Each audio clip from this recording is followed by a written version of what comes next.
Bonjour à tous et bienvenue à Catch Club. Nous sommes à une semaine de WrestleMania, donc on se retrouve pour les résultats de SmackDown du 2 avril 2021. Mais d'abord, on commence avec une news par rapport à l'épisode de SmackDown de la semaine prochaine. En effet, il faut savoir que lors du SmackDown du 9 avril, on aura le droit à un SmackDown spécial WrestleMania. Et la WWE a annoncé 3 choses pour ce SmackDown spécial WrestleMania. D'abord, nous aurons Roman Reigns, Edge et Daniel Bryan qui nous feront un petit speech, mais on a également 2 matchs qui ont déjà été confirmés pour cet épisode spécial de SmackDown. D'abord, on aura un match pour les titres par équipe de SmackDown avec les champions Robert Roode et Dolph Ziggler contre les Street Profits, les Mysterio et la Alpha Academy, donc Chad Gable et Otis. Ce sera un match avec 4 équipes pour les championnats de SmackDown. Et à côté de ça, nous aurons également la André le Giant Battle Royale, donc la bataille royale qui est dédiée à André le Géant n'aura pas lieu à WrestleMania, mais au SmackDown la veille de WrestleMania. Et petite explication, pourquoi est-ce que ces matchs auront lieu à SmackDown et pas à WrestleMania? C'est parce que ce sont des matchs qui auraient dû avoir lieu lors du kick-off de WrestleMania, mais cette année peut-être qu'il n'y aura pas de kick-off, ou alors peut-être qu'il y aura des kick-offs mais sans match. En effet, la WWE ne veut pas avoir de match avant la carte principale de la nuit 1, car la fédération veut garder les pops pour la carte principale, elle ne veut pas que la première entrée avec le retour du public ait lieu lors du kick-off. Allez, c'est parti, on enchaîne avec les résultats de SmackDown de cette semaine, et le show démarre avec une petite vidéo qui nous rappelle ce qui s'est passé la semaine dernière avec Edge, Daniel Bryan et Roman Reigns.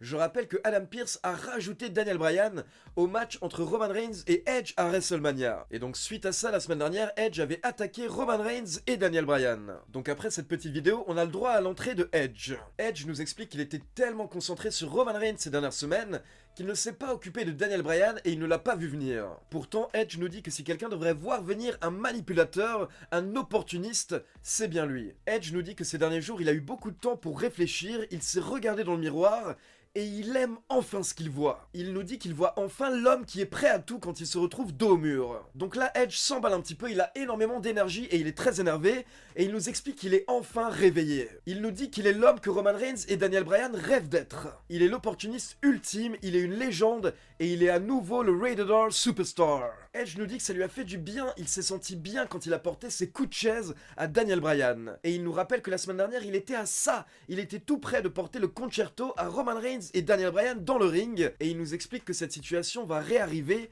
et la prochaine fois, il n'hésitera pas. Donc comme vous pouvez le constater, en 2 semaines, Edge a totalement changé son personnage pour redevenir l'ancien Edge, celui qui en a rien à faire de personne et qui est prêt à tout pour être champion. Et d'ailleurs, quand Edge retourne en coulisses, il est interviewé par Kayla Braxton. Kayla Braxton dit à Edge qu'il n'a pas parlé du main event de ce soir entre Jey Uso et Daniel Bryan dans un street fight. Et Edge répond que perso, il ne sera pas triste si Jey Uso blesse Daniel Bryan, ce qui fait qu'il ne pourra pas se rendre à WrestleMania. Ensuite, on enchaîne avec les Mysterio et les Street Profits contre Robert Roode, Dolph Ziggler, Otis et Chad Gable. Comme je vous l'ai expliqué en début de vidéo, la semaine prochaine, ces 4 équipes s'affronteront pour les titres par équipe de SmackDown. Mais cette semaine, on a le droit à un match 4 contre 4. Et au bout d'une dizaine de minutes, c'est Otis qui remporte le match pour son équipe avec un splash sur Montez-Ford. Maintenant, n'hésitez pas à me dire dans les commentaires, selon vous, qui va remporter le match pour les titres par équipe la semaine prochaine.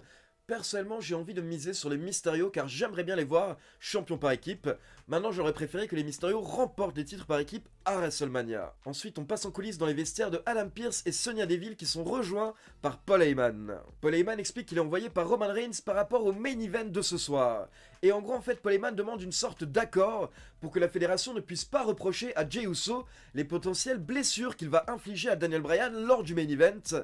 Et là, on a Adam Pearce qui intervient. Apparemment, il veut dire à Paul Heyman de dégager, mais Sonya Deville coupe Adam Pearce et elle dit à Paul Heyman que c'est une très bonne idée. Donc encore une fois, on peut voir Sonya Deville et Adam Pearce qui n'ont pas l'air d'être sur la même longueur d'onde. Ensuite, on retrouve Corey Graves avec Cesaro et Seth Rollins dans le ring pour hyper leur match à WrestleMania.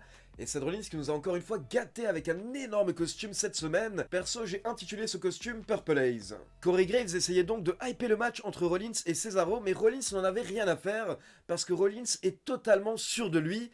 Il nous dit qu'il est à un autre niveau que Cesaro. Donc Rollins était ultra confiant, il était ultra calme, mais d'un coup Cesaro a commencé à parler de swing, et là Rollins s'est énervé. Rollins a même menacé Cesaro en disant qu'il va mettre fin à son rêve tout de suite. Donc Cesaro lui a dit « Vas-y, viens, mets-moi-en une !» Mais Rollins a préféré quitter le ring, il va attendre WrestleMania. Ensuite, on passe en coulisses et on retrouve les championnes par équipe, Nia Jax et Shayna Baszler avec Reginald, et ce petit groupe croise Carmella. Et là, on a Nia Jax qui s'adresse à Carmella et elle lui dit t'as pas très bien traité mon mec, toi, non? Puis les championnes par équipe se dirigent vers le ring car on enchaîne avec Shayna Baszler contre Natalya, accompagnée par Tamina. Très rapidement, les deux catcheuses se sont retrouvées au sol et elles ont enchaîné les tombées. Et au final, c'est Natalya qui a surpris Shayna Baszler avec un contre pour la victoire en 35 secondes. Et attention, après le match, ça part en bagarre générale avec Nia Jax, Shayna Baszler, Tamina et Natalya. Mais ce n'est pas tout car on a Ruby Riott et Liv Morgan qui débarquent, puis on a Mandy Rose et Dana Brooke, et enfin Lana et Naomi. Donc on a une grosse bagarre dans le ring avec toutes ces catcheuses, et pendant ce temps on a Carmella qui regarde tout ça sur un écran en coulisses. Et là on a Billie Kay qui débarque avec ses CV, elle veut en donner à un Carmella. À la base, Carmella refuse, mais au final, elle rappelle Billie Kay et elle prend son CV. Pour info, d'après les rumeurs, il est possible que toutes ces équipes s'affrontent lors de la nuit 1 de WrestleMania et les vainqueurs affronteront les championnes par équipe lors de la nuit 2 de WrestleMania. Ensuite, dans un autre coin des coulisses, on retrouve Sami Zayn qui s'était mis sur son 31 hier soir. Et donc Sami Zayn accueille Logan Paul, le fameux YouTuber qui arrive à SmackDown. Je rappelle que c'est Sami Zayn qui l'a invité. Et donc quelques minutes plus tard, on retrouve Sami Zayn dans le ring qui nous présente Logan Paul qui fait son entrée dans l'arène. Et là, on a eu Sami Zayn qui dansait pendant l'entrée de Logan Paul. Et j'étais mort de rire, merci Sami Zayn pour cette danse. Logan Paul vient serrer la main de Sami Zayn, mais Sami Zayn lui fait un gros câlin comme s'ils étaient potes. Et directement, Sami Zayn invite Logan Paul à WrestleMania et Paul accepte. Et derrière, Sami Zayn diffuse la bande-annonce du reportage par rapport au complot qu'il y a autour de lui. Mais honnêtement, lors de la bande-annonce, on se rend compte qu'il n'y a pas vraiment de complot autour de Sami Zayn et qu'il est un petit peu parano. Et après la vidéo, Sami Zayn demande à Logan Paul ce qu'il en pense. Et là, on sent que Logan Paul est un petit peu gêné, donc il veut pas tout de suite donner son avis, mais il explique qu'il y a quelques instants, il était en coulisses et il a croisé Kevin Owens. Et Owens lui a expliqué qu'il est ami avec Sami Zayn depuis 15 ans et que Sami Zayn raconte n'importe quoi, il n'y a pas de complot autour de lui, Sami Zayn est totalement parano. Et donc là forcément on a Sami Zayn qui pète un câble dans le ring, il n'apprécie pas que Logan Paul ne soit pas de son côté. Sami Zayn dit que Logan Paul est son invité, ce n'est pas l'invité de Kevin Owens. Puis Sami Zayn essaie de se calmer et il demande à nouveau l'avis de Logan Paul, il dit qu'il n'en a rien à faire de ce que Kevin Owens pense, il sait déjà ce que Kevin Owens pense.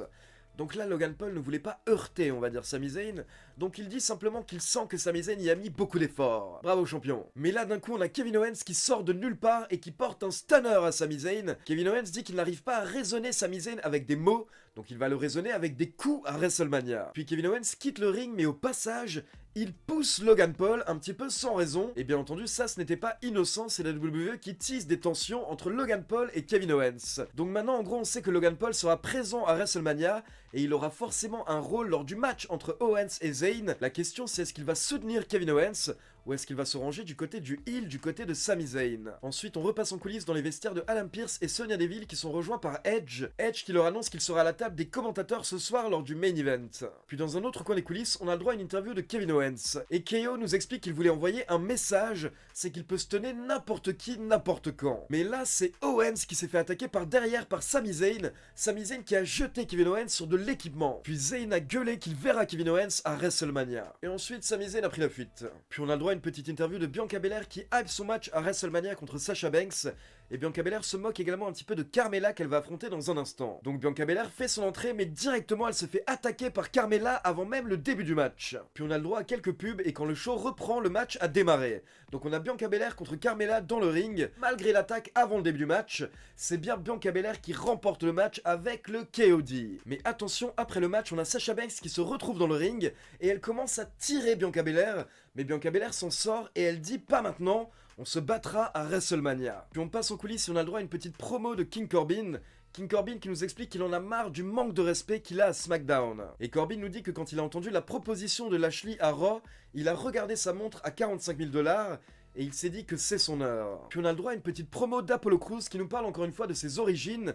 Et attention, Apollo Crews propose une stipulation pour son match face à Big E à WrestleMania. En effet, Apollo Crews challenge Big E à un Nigerian drum fight. Donc en gros, on peut traduire ça par une bagarre des tambours nigérians. Apollo Crews nous dit que c'est un match qui a été créé par ses ancêtres pour régler les problèmes. Il nous dit qu'il n'y a pas de règles, pas de limites, et les gens se frappent tellement fort que justement ça ressemble au son des tambours. Donc en gros, apparemment, le match entre Apollo Crews et Big E à WrestleMania sera une sorte de no DQ match, un match où tout sera permis. Puis on passe au main event de la soirée, Daniel Bryan contre Jey Uso dans un street fight, et je rappelle que Edge est à la table des commentateurs lors du match. Mais ce n'est pas tout parce qu'au bout de quelques minutes, on a le droit à l'entrée de Roman Reigns avec Paul Heyman, et Roman Reigns s'assoit au niveau de l'entrée pour également observer le match. Donc comme c'était une street fight, on a eu le droit à l'utilisation de chaises, à l'utilisation de chaînes et d'autres objets. Et à la fin, Daniel Bryan a utilisé la chaîne pour s'acharner sur Jey Uso, puis il a enchaîné avec le Yes Lock pour la victoire. Mais attention, ce n'est pas terminé car après le match, Daniel Bryan sort du ring et il porte son flying knee, son coup de genou à Edge. Il en profite également pour jeter Edge contre le poteau de coin de ring plusieurs fois, puis Daniel Bryan tourne son attention vers Roman Reigns qui est toujours assis tranquillement au niveau de l'entrée. Et Bryan veut se battre, donc il se dirige vers Roman Reigns,